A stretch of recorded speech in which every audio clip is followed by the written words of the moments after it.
To add a quiz, click Add an Activity or Resource, select Quiz. It's great information here, worth reading, and click Add. Now we're going to give a name and description to this quiz. Now we're going to set the timing of this quiz. You can specify a window when the student is allowed to take this quiz. You can open the quiz on a certain date and time and close it on a certain date and time. To do this, simply click Enable and adjust the settings. The other thing you can do is you can give the students a time limit to take the quiz. If you want them to complete the quiz within, say, 30 minutes, then you can set this at 30 minutes and the quiz will automatically close at that point.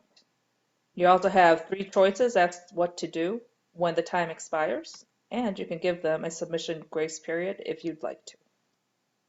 Grading in quizzes is really nice because what it does is it automatically grades the quizzes except for essay questions, and it populates your grade book for you. And this is where you designate where you want the grade to go. You put it in, you choose your category, you can specify the number of attempts allowed and the grading method. If you want average the grades, have the highest grade, whatever you like.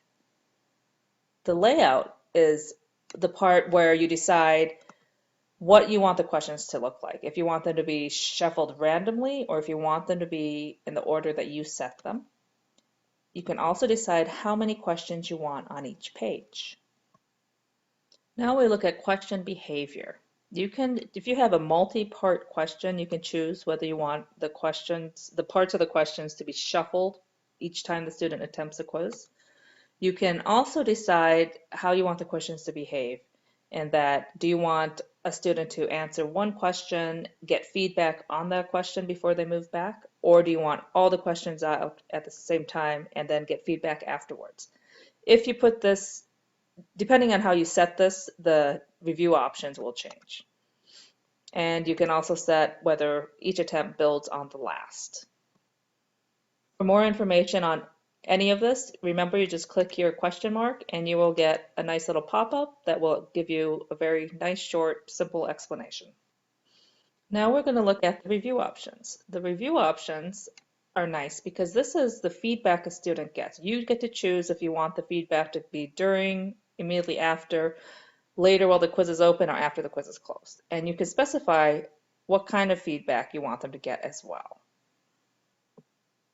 Display lets you choose how you want the grade to be displayed, how many decimal places you want, and also how if you want to show blocks for quiz attempts.